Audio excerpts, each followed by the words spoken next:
As evening falls on the patchwork world of the Crucible, the crew of the Devourer Ascendant gathers in the central part of their modified Martian saucer that rides atop a giant worm god. Zamzes, the Goo's peacemaker, looks to his companions and says, "You know, this is not the first time I've ridden a giant worm god." Savara looks at him and says, "Riding giant worm gods. You know, there's a badge for that."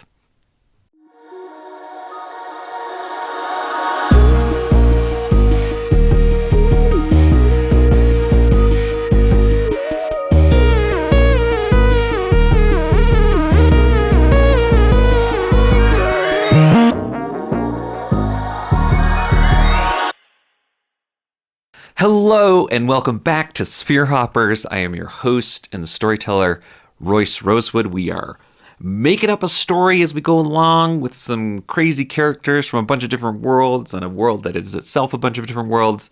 We are cruising along. So in our last episode, we built a ship. It rides upon a giant worm god. We're going across the Crucible. We are trying to find the vault with which to use all the amber that we've collected for Viceroy Orionot, the Archon, to forge a key, open the vault, and possibly reveal a secret to escaping the Crucible. So to start off, the cold open was a little bit of a joke, but I actually also want to follow this up because it's just so funny that in the Gozer campaign, Zamzes did ride on a flying worm god to get back to the city, and now they're riding another different giant worm god. And Suvara, is this always collecting these badges. So I thought it would be funny if there's a badge for riding, and maybe they're elemental, because the other one was flying and this is like an earth one.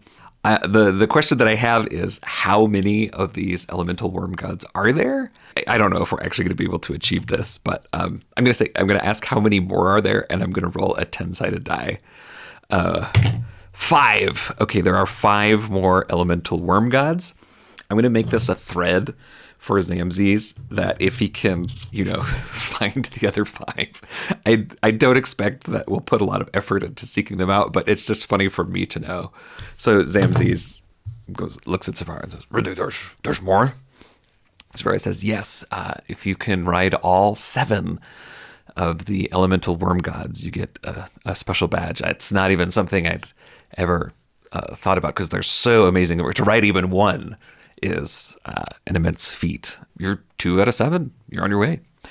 We are stopped at the ruins with the gem quest from the hidden Aquan god that we decided to not follow up on because we are speeding through towards the vault. We're using Between the Skies for a lot of stuff. And so it has a bunch of different power sources that you could roll up if you were randomly generating a ship. And one of them is a divine source. Suggestion mechanic is that every time you move, it requires a prayer skill roll. Partial success, deity requires a sacrifice or causes complication. And on a failure, there's no travel, and there's also a complication. So I thought it would be fun to kind of work this in. But now to start the second leg, I wanted to have them do another prayer roll to see if we can even leave. We'll go ahead and make that to start. So Zavina is sort of the strongest devotee, and also the pilot, so it makes sense. So she does, a ritual, a prayer to this giant worm god, and we see if we're actually going to be able to move along. 8. So that is a partial success. So the god is going to need something before we move forward. Well, what do we know about this god? It supports the use of magic, right? It wants people to have access to magic and to be able to use it. There's a lot of cave connections. Oh, there's the ritual of ink, right? So there's sort of this ink. Oh, and Zamina has this ink thing. Memories, it required a memory from Pointage during the ritual of ink, the big one. Think about that as a domain. Maybe it just needs a new supporter. So Zavina comes back to the crew and is like, "Hey gang, Devourer's running a little bit low on, divine energy. Could really use a new follower if anybody wants to, pledge themselves to the Devourer." Who's going to do that? Suvara, pledges herself to every god, and it has already done the badge for the god, so I don't know if that would count. Oh, what about Maxim? Yeah. it is in the cause of helping the crew that I will pledge myself to the Devourer. And what does the Devourer require as a sacrifice? Memories. Memories. We talked about memories. So Zabina says, You have to give the Devourer a memory. and Macklin says, comes up with some wild tale. I'll draw some cards for inspiration. Once I met the burglar king of Rananag. He was noted for his famous rainbow beard and mustache. And I went right up to him and I yanked it off and I pulled it right off his face. And Sabina says, Okay, thank you. and Macklin offers this memory of, the stories that Macklin tells. I don't know if they're true or not. I want them to be true so bad, but I just don't know. It's his opening question. But anyway, he offers this memory, fabricated or not, to the Devourer and becomes a devotee. So now that taken care of, we can move on. So we're going to go explore this next region. We decided we have to get through this second region to get to the vault. But I'm going to roll our die of fate to see if anything comes to bear. Nope. Okay, so what are we looking at? We are going to generate another region. So I'm going to pull a region card. Okay, we've got a jungle. Let's get some modifiers. Origin and material. Well, let's do material first. Well, I was sort of thinking the material would kind of modify the jungle, but this is like a material that's connected to a deity. I'm going to draw a deity card. So the material that's involved is Beer of the Trickster. We got this jungle going on, and we also have an origin. Founded by an eccentric something. A craftsperson, that makes sense. I'm supposed to give them an aspect. Fabum gathers the crew and says, Here's what I know about the region we are about to enter. This is an artificial jungle. It was built many ages ago by a soothsayer and a craftsman who wanted to create an offering to his god, the Trickster god. He made a jungle with its plants, and the whole ecosystem works together to brew this beer automatically. A natural, automatic, self-generating offering of beer to his god, but it is also an ecosystem.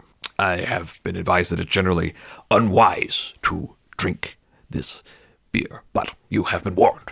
Here we go through the Trickster's beer jungle. As before, for each leg of the journey, we roll a d6 and we get an event. On a 6, we make progress. If we roll a number that we've rolled before, that also counts as a progress, and we're trying to get to 2 progress to get across this jungle. Wilderness Travel Encounter die. 1, encounter with an NPC or a creature. All right, well, which one? 1 is an NPC, 2 is a creature. 2, a creature that lives here. Okay.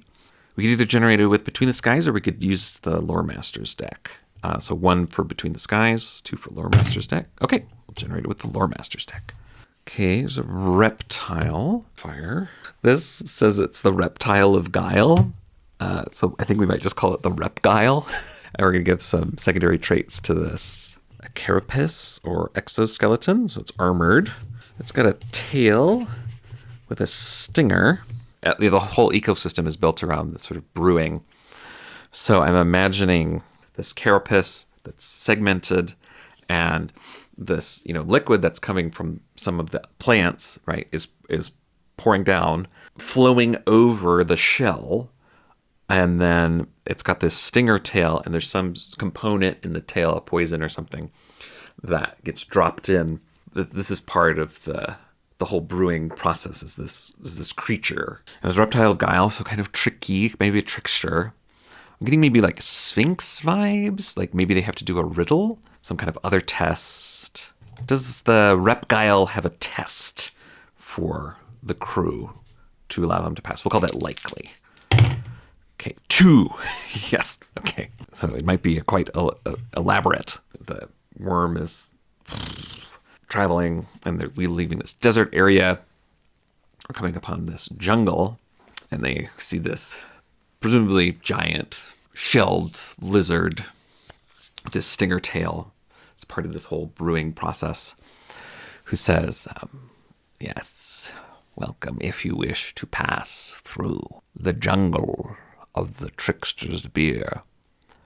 You must pass my test. What does it want? I'll try an engine card. It wants to complete a pilgrimage. So I think what this means is there's like a specific place in the jungle that they have to hit. They have to find and reach before they're going to be allowed to leave the jungle. There is a certain place you must find in the jungle. You must make a pilgrimage there and make your offerings to the Trickster. If you do not, you will be cursed to wander in this jungle forever. And I am worried about the worm kind of digging through. We're seeing here, right? It's kind of destructive as it moves through. Is Zavina able to pilot in such a way? And Fabum's going to help too. They're both going to help. So minimize destruction as they move through this jungle. 8. With 2 of them helping, I'm going to go ahead and call that a success. They're able to pilot carefully. All right, so they have to find some sort of place within this jungle, some sort of hidden thing. So what that's going to mean mechanically is that even if we hit 2 progress, none of it counts until we find whatever this place is, this pilgrimage site. All right, we're going to move on to the next encounter. 2, hint about a nearby site. Okay, well, maybe that's the thing. And we'll roll our die of fate. See if anything. It's a 4 minus. Character removed. So someone is going to be doing something else. So Zamzi's been carrying around Fungi of the Far Realms, right? This book that he got from the Stygian library. Zamzi says, It seems like the site that we're looking for might be nearby. If you all would want to go ahead, I would love the opportunity to explore the local fungus. See what I can find here. so we'll see what this site is. They get a hint about it, so it's nearby. Should I use Between the Skies or the Lore Master's deck to generate this? Lore Master's deck, okay. A pyramid. Okay. So they see the tip of a pyramid pointing up out of the jungle, and they figure this must be the place. And so they head in that direction. Okay. So that's where the crew is going off, but they've dropped off Zamzi's, who's going to look for some fungus, or at least that's the expected scene. Oh, okay, yep, expected scene. All right, let's roll up and see what kind of fungus Zamzi's finds. All right, 225. Coco aminata. A pale brown cap with dark spots. Upon consumption, the spores of this unusual magical mushroom germinate within the unwitting mycologist, who then develops a fluid-filled growth about their person, usually a neck, armpit, or groin. After a week or so, this will burst, and a small fungal homunculus will emerge with its only desire to plant more Coco aminata, which it does so using a special organ on the top of its head. Those will find itself charmed into protecting and concealing both the growth and the homunculus. So Zamzi is looking around. There's this particular fungus who sort of takes root inside of Zamzi's body, and he's going to try to hide it, which is going to be very easy for him because he's kind of a weird little dude anyway, and nobody else has seen this, but it's going to grow a little fungus homunculus. That's wild. While Zamzi is doing that, everybody else is going to go explore this pyramid.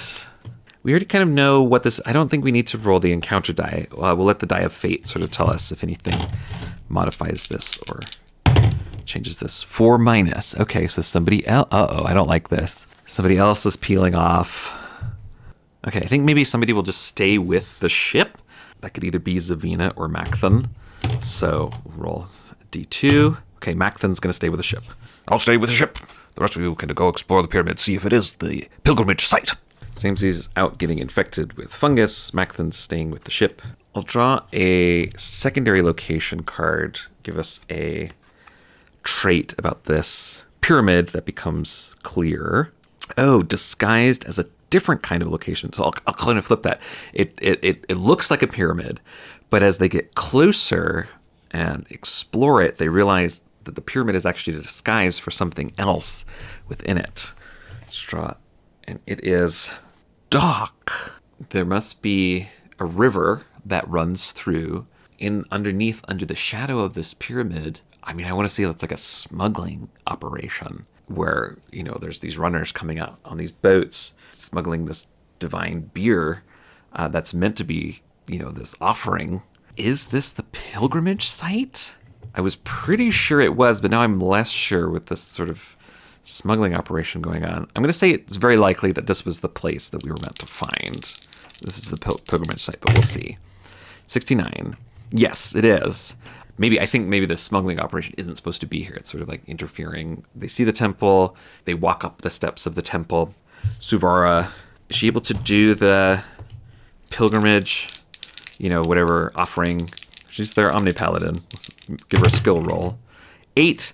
Yeah, she does well enough. Good enough, but I think maybe she gets the sense that these smugglers are not supposed to be here, right? They've sort of hidden themselves. They've disguised themselves at the base of this pyramid and are smuggling this beer out, which the Trickster god presumably does not want. Okay, so let's learn about these smugglers. I'm going to either roll a species or a faction. So 1 for species. Okay. We'll see what we get this time. 7. Getruika. This makes sense to me. So in the world of the Crucible, the Getruika are these very strange, asymmetrical, sort of insect-like beings that are mostly merchants. It's a very mercantile culture. It's all about trade. So it makes sense to me that these beings would look past sort of the divine aspect, the divine nature, be smuggling this beer out for profit. Suvara comes back down the pyramid and says to everybody, this is like part pilgrimage and also part quest. I got the feeling that the Trickster doesn't want these smugglers here, so we need to figure out like a way to like to get them to leave. Fabian says, well, I am still the arbitrator. I'll go see what I can do. Fabian goes down, sees these Getruika. Mostly the Getruika are, pretty upstanding merchants, but I feel like this was kind of a little bit underhanded. These guys are maybe like a little bit less well off. They're siphoning the beer off of wherever it's pouring down off of these plants, getting it into these barrels. How many of them are there? We'll roll D6. Okay, 2. Oh, there's just 2 of them. Kind of a small operation, or maybe like there's not a lot of people just around right now. They see kind of maybe other additional boats, empty barrels. Hello, I am Fabian Rajasaurus from the Saurian Arbitrators Guild. What's the kind of reaction? I'm going to roll on this personality and current activity table to kind of get a sense of how they might be reacting. So personality, grumpy, and current activity, pouting. Fabian is sort of what passes as the equivalent of law enforcement out in the wilds of the Crucible. The Getruika, or one of them at least, they kind of see her coming, see her badge, and just kind of sits like, oh man, we got caught. Man, it's like everything we try to do just doesn't work. So Fabian says, so you recognize that you should not be here. You should not be smuggling out the offering this divine beer away from this holy place. And he's like, yeah, but we thought maybe he wouldn't mind because, he's like a trickster. He might thought he'd like the trick. Our understanding is that this trickster doesn't want this and wants you gone. How successful is Fabian in kind of persuading them to go on just with her sheer authority from the Saurian Arbitrators Guild? Oh, not well at all. I think what that means is this turns into a combat.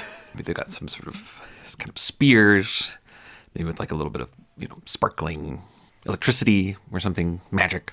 So Fabian, who's closest, is going to try to move quickly enough to blast the nearest one with her dream ray to confuse him. Okay, nope. Okay, so she's surprised. One of them moves quick, grabs the spear, and gets her. Suvara leaps in, draws her sword, and swings it at the other one. See how she does. Great hit. She's not trying to kill him. She swings her sword, knocks the other one out. He falls, loses his spear. Dragog's going to come in and try to smack the one who got Fabum. Great. Knocks that one down. Defensive roll for Fabum. Okay. Great. She's able to move out of the way, dodge this next attack. Defensive roll for Suvara. She's also able to move around, dodging these spears. Fabum says, "We get in this now. Get on your boat, leave, and never come back." 7. Partial success. They don't do what she says, but she does hit with a Dreamway, so one of them is confused. Suvara takes the opportunity to try to knock out the other one. 7. Partial success. I think with the other progress that they've made, she's able to knock that one into the boat. Fabum's going to try to tie him up and put him in the boat. Yep, the Jetrukia are outnumbered. One of them's confused, one of them's knocked out. They put him in the boat, send him down the river, and with all the extra barrels and stuff and all the supplies, they just kind of tear down the whole operation and send it down the river. Great. So they made it to the pilgrimage site, and Suvara's done a favor for this god, so she gets the badge, and they've also done what the god wanted them to do. Now they can, once they get to progress, they can head out of the jungle. They head back to the ship where Macklin is waiting. Zamzes comes, joins them. Suvara says, "Oh, did you find any interesting fungus?" And Zamzes kind of like is covering up, pulling quotes and said, No, not at all. Nope, nothing interesting at all. Nope. But we know there's a secret. So the next leg of the journey, roll our die of fate, see what impacts this. 7, okay, expected scene. So we roll our encounter die. 6, progress. So I think what that represents is they met the pilgrimage site, and now the way out is being shown to them, is being made clear to them as the trees kind of like pull back away from this giant worm god, and they make their way through this jungle. Still need 1 more progress, so roll our die of fate for this. If anything comes to bear, 3+. Positive progress on a thread. 6. Seek resurrection for Cam. Let's roll our encounter die too. Okay, 3. Something approaches. We'll make it a creature. Okay. We used a Lore Master's deck last time, so let's use Between the Skies this time. Big is it? 5. Smallish. Okay. What's it made out of? 3. It's undead. Interesting. What's its form? It's a blob. I already have some ideas about this, but I'm just going to give it a detail.